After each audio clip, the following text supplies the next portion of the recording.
चलिए अब खबर मथुरा से है। मथुरा के वृंदावन में जहां एक टीचर ने अपने ही 2 नाबालिग शिष्यों के साथ कुकर्म की घटना को अंजाम दिया। बताया जा रहा है कि आरोपी युवक असम का रहने वाला है। इस मामले की जानकारी एक संत ने पुलिस में दी है। पुलिस ने आरोपी के खिलाफ कई धाराओं में केस दर्ज कर लिया है और फिलहाल पुलिस मामले की जांच कर रही है।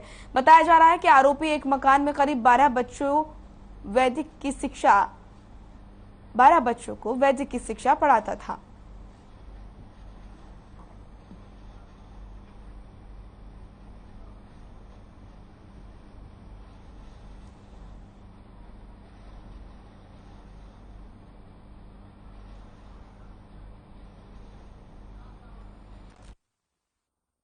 इक्कीस 22 की रात्रि 12 बजे के करीब हम तो अपनी कुटिया में लेटे थे।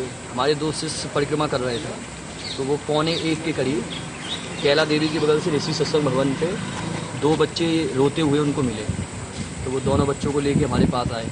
तो जब अंदर आए तो पूछा बच्चों से, तो बच्चे ने बताया रो रहे थे। पहले डरे हुए थे बहुत ज़्यादा। जब उनको थोड़ा बहुत रिलैक्स हुआ, जब उनसे पूछा गया तो उन्होंने बताया कि हम असम के रहने वाले हैं और इन्हीं के गांव असम का ही एक ईश्वर नाम का कोई व्यक्ति था जो इनको पढ़ाई कराने के लिए वहाँ से लेके आया। और यहाँ दुर्गापुरम के पानी घाट के पास जो दुर्गापुरम है उसमें इन बच्चों को रखता था और बच्चों को पीटता था। जब पीटने की बात कही, बोले छोटा जो बच्चा है 10 साल का बच्चा है, तो उसके शारीरिक शोषण भी उसका किया है। उसके शरीर पे जब हमने देखा तो कई जगह निशान थे। तो फिर हमने चाइल्ड लाइन को भी कॉल किया।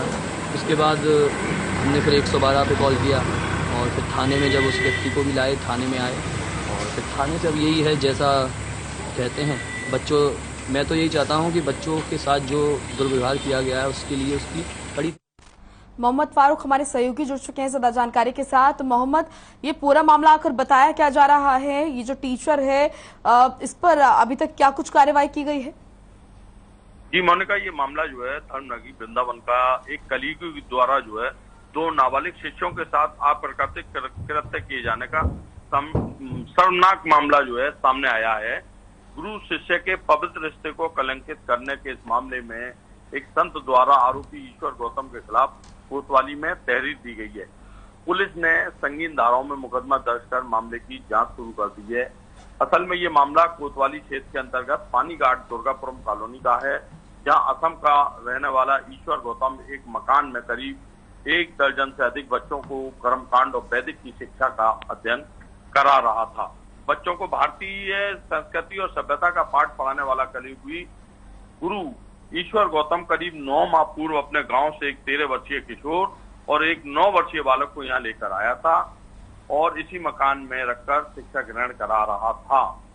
बच्चों की माने तो आरोपी उनके साथ अश्लील कृत्य करता था। जी मोनिका। मोहम्मद, क्या जो बच्चे हैं उनके अभिभावकों को इस बात की जानकारी है? जी बिल्कुल, उनके अभिभावकों को ये जानकारी है। और जब बच्चे जो है जब विरोध करते थे और अपने घर वालों को बताते थे तो ये उनकी पिटाई करता था। आए दिन उन बच्चों का शोषण करता था और परेशान करता था। ये इसी मंगलवार की घटना है। रात्रि को वहां से बच्चे जो है भाग निकले और परिक्रमा मार्ग गोपाल घाट क्षेत्र में रात्रि करीब 1 बजे रोते हुए रसिक धाम आश्रम के शिष्यों को मिले। जब उन बच्चों को आश्रम लाकर पूछताछ की तो उन्होंने पूरे घटनाक्रम से अवगत कराया।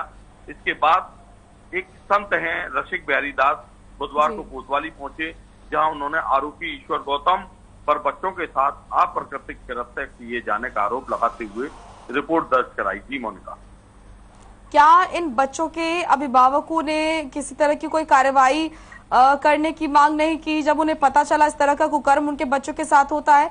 क्या पहले कभी जानकारी नहीं लगी? बच्चों ने नहीं बताया परिवार वालों को, अभिभावकों को? जी, असल में ये जो थे तो ये बात नहीं करने देते थे अभिभावकों से। ये मामला एक सामने ये भी आया है कि जब बच्चे अभिभावक से बात करते थे, अपने घर वालों से बात करते थे, तो ये उनके साथ में मारपीट ईश्वर गौतम करते थे और ईश्वर गौतम जो है बच्चों को बाहर भी नहीं निकलने देते थे। सबसे बड़ी बात तो ये है कि बच्चों की जब दूसरों बच्चों से मिलना नहीं होता था तो इस बात का खुलासा जो है पूरी तरीके से हो नहीं पाया। जब ज्यादा पीड़ित हो गए बच्चे तब वो निकल के अपने आश्रम से निकल के गए और दूसरे आश्रम में जाकर संत रसिक बिहारी दास से उन्होंने मुलाकात करी। तब ये कोतवाली पहुंचे। अब उनके परिजन जो हैं वो भी जो है इस मुकदमे में पूरी तरीके से पैरवी कर रहे हैं और जांच करा रहे हैं और शीघ्र ही वो जल्दी जो है मतलब जल्द ही उनकी गिरफ्तारी होगी ईश्वर गौतम की, और गिरफ्तारी के बाद में वो निश्चित ही जेल जाएंगे। जी चलिए, आप बने रहिए मोहम्मद, आगे भी आपसे जानकारी लेते रहेंगे।